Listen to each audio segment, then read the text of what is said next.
काफिर है तो शमशीर पे करता है भरोसा, मोमिन है तो बेतैग भी लड़ता है सिपाही। कभी कभी तारीख में ऐसे लम्हे आते हैं जब जंग सिर्फ हथियारों से नहीं बल्कि हौसलों से लड़ी जाती है, जब फैसला सिर्फ मिसाइलों, टैंकों और जंगी जहाजों से नहीं होता बल्कि कौमों के अज़्म, क़यादत पर एतमाद और कुर्बानी के जज्बे से होता है। आज पूरी दुनिया की नजरें मशरिक़ वुस्ता पर जमी हुई हैं। एक तरफ दुनिया की सबसे बड़ी फौजी ताकत अमेरिका और उसका करीबी इत्तेहादी इजराइल है, जबकि दूसरी तरफ ईरान है, एक ऐसा मुल्क जो बरसों से सख्त माशी पाबंदियों, सिफारती दबाव और बैनुल-अक़वामी तन्हाई का सामना करता रहा है।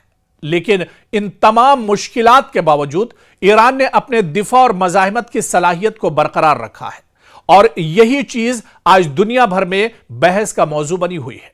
गुज़िश्ता चंद बरसों में ईरान पर बेशुमार पाबंदियां लगी, इसकी मईशत को दबाव में लाने की कोशिश की गई, तेल की बरामदात महदूद हुई, मालियाती निजाम को निशाना बनाया गया और इसे आलमी सतह पर अलग थलग करने की कोशिश की गई।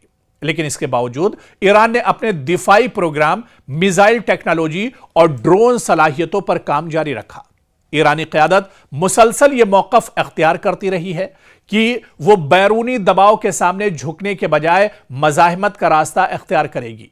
इसी सोच को ईरान में मज़ाहिमत की हिकमत अमली के नाम से पेश किया जाता है, जिसे हुकूमत और इसके हामी कौमी खुद मुख्तारी के तहफ़्फ़ुज़ से जोड़ते हैं।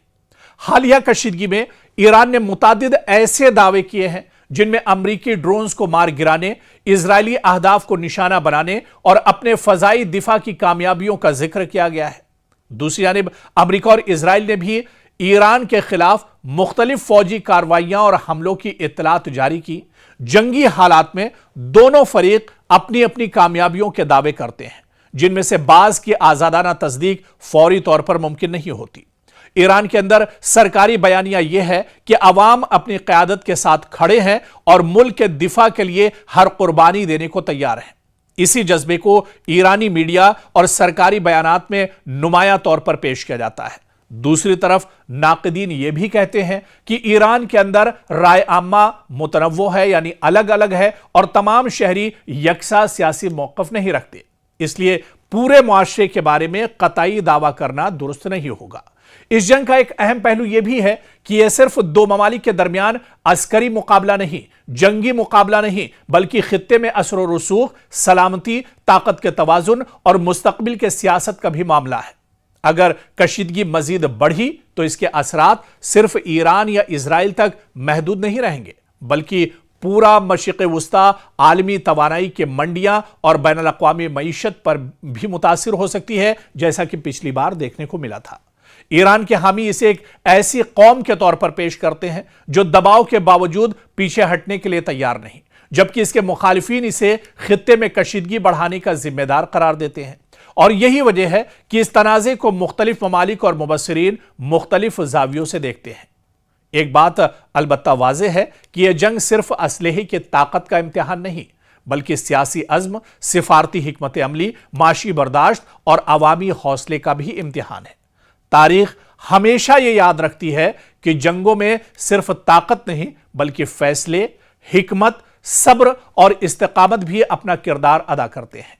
आने वाले दिन यह तय करेंगे कि मौजूदा कशीदगी किस समत जाती है। आया मुज़ाकरात का रास्ता निकलता है या खित्ता मजीद एक बड़े तसादुम की तरफ बढ़ता है। यह देखना भी बहुत अहम होगा, क्योंकि पाकिस्तान और कतर या फिर इसी तरह के दूसरे जो मुल्क हैं, तुर्की की बात की जाए, ये दरअसल चाहते हैं कि जंग के जरिए नहीं बल्कि बातचीत के जरिए, मुज़ाकरात के जरिए मसला हल होना चाहिए, क्योंकि जंग किसी मसले का हल नहीं बल्कि जंग तो खुद एक मसला है। और ऐसे में अब ईरान और अमेरिका के दरमियान लगातार ठनी हुई है, जिसकी वजह से मशरिक़ वुस्ता लगातार आग के ढेर पर एक तरह से बना हुआ है, आग के ढेर पर बैठा हुआ है। और ऐसे में ये तसादुम और ज़्यादा बढ़ेगा या आने वाले दिनों में रुकेगा, ये आने वाले दिनों पर एक तरह से डिपेंड करेगा। और ये देखना बहुत अहम होगा कि ऐसे हालात में अमेरिका या फिर ईरान का जो फाइनल मौक़िफ़ है वो आखिर क्या कुछ होता है। मशरिक़ वुस्ता में लगातार हालात ख़राब हैं और इस बीच अमेरिका लगातार तेहरान को निशाना बना रहा है। ईरान के अलग अलग जो हिस्से हैं वहां पर लगातार अमेरिका अटैक कर रहा है। लेकिन क्या आपने सोचा कि इस जंग में जो सबसे दिलचस्प पहलू है वो आखिर क्या है? आप कहेंगे कि जंग में आखिर दिलचस्पी क्या चीज होती है, लेकिन जंग का एक दिलचस्प पहलू भी है। आज उसी के बारे में हम आपको बताएंगे। और यह दिलचस्प पहलू दरअसल कुछ और नहीं, ये अमेरिकी सदर डोनाल्ड ट्रंप से जुड़ा हुआ है। जी हां, ट्रंप की फुतवाहात बहुत दिलचस्प हैं इस जंग के अंदर। आप देखिए कि एक जंग जो शुरू हुई थी, बीच में कुछ दिनों के लिए जंगबंदी हुई, लेकिन फिर वो जंग एक तरह से शुरू हो गई। जंग तो खत्म नहीं हुई, लेकिन इस बीच आप देखिए कि अमेरिका के सदर डोनाल्ड ट्रंप कई बार जंग जीतने का दावा कर चुके हैं। कई बार वो ये कह चुके हैं कि अब जंग खत्म हो गई और अमेरिका इस जंग में जीत चुका है। दरअसल इसी पहलू पर हम बात करेंगे, क्योंकि हर 2-4 दिन बाद एक नई प्रेस कॉन्फ्रेंस होती है डोनाल्ड ट्रंप की, जिसमें वो दावा करते हैं कि हम जीत गए हैं। फिर चंद घंटों बाद दोबारा हमले शुरू हो जाते हैं। फिर एक और ऐलान अमेरिकी सदर डोनाल्ड ट्रंप की तरफ से किया जाता है कि ईरान हार चुका है, ईरान की शिकस्त हो गई है। और फिर अगले हफ्ते ही एक और प्रेस कॉन्फ्रेंस अमेरिकी सदर डोनाल्ड ट्रंप की तरफ से की जाती है, और इस बार यह कहा जाता है कि वाकई जंग जो है वो फैसलाकुन मरहले में पहुंच चुकी है और अब 2-4 दिन में ईरान का सफाया हो जाएगा और जंग खत्म हो जाएगी। अब तो लोग मजाक में कह रहे हैं कि अगर हर बार जीत का ऐलान करना पड़े तो फिर शायद जंग अभी खत्म नहीं हुई है। जब हर बार डोनाल्ड ट्रंप हर 2-4 दिन के बाद डोनाल्ड ट्रंप प्रेस कॉन्फ्रेंस में कहते हैं कि वो जंग जीत चुके हैं, ईरान की शिकस्त हो चुकी है, तो फिर यह जंग आखिर खत्म कहां हुई? यह तो अब लोगों के दरमियान एक तरह से मजाक सा बन गया है। असल फतेह तो वो होती है जिसके बाद दोबारा यह साबित करने की जरूरत ना पड़े कि हम जीत गए हैं, बल्कि दुनिया भी यह समझ जाए, दोबारा हमला करने की जरूरत भी ना पड़े, दोबारा से कोई टकराव भी ना हो, वार का पलटवार भी ना हो, तब तो यह कहा जा सकता है कि वाकई में हम जीत चुके हैं, हमारी फतेह हो गई है और सामने वाला जो मद्दे मुकाबिल यानी है उसकी शिकस्त हो गई है। लेकिन यूं लगता है जैसे एक ही जंग में फतेह का जश्न इतनी बार मनाया जा रहा है अमेरिका की तरफ से, डोनाल्ड ट्रंप की तरफ से, कि अब गिनती रखना भी मुश्किल हो गया है। सोशल मीडिया पर तबसरा कुछ यूं होता है कि अगर एक ही जंग 10 बार जीतनी पड़े तो शायद मसला जंग में नहीं, बल्कि यह फतेह का ऐलान भी एक तरह से नहीं माना जाएगा। बल्कि आप देखिए कि बार बार जिस तरह से डोनाल्ड ट्रंप प्रेस कॉन्फ्रेंस में आकर ऐलान कर रहे, कहीं ना कहीं यह उनकी घबराहट है।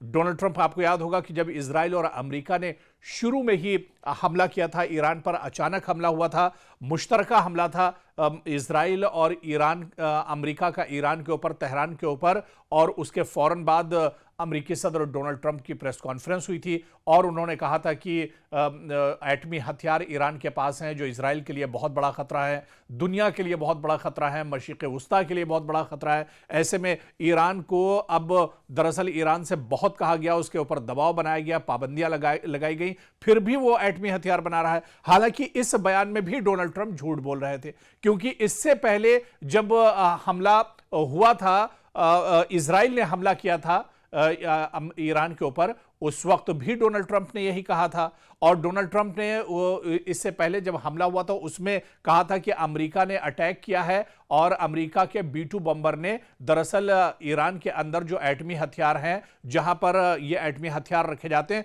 उस पूरे मकाम को, उस पूरे जगह को, उस पूरे इलाके को तबाह बर्बाद कर दिया और ईरान का जो एटमी हथियार का जखीरा है वो तबाह बर्बाद हो गया।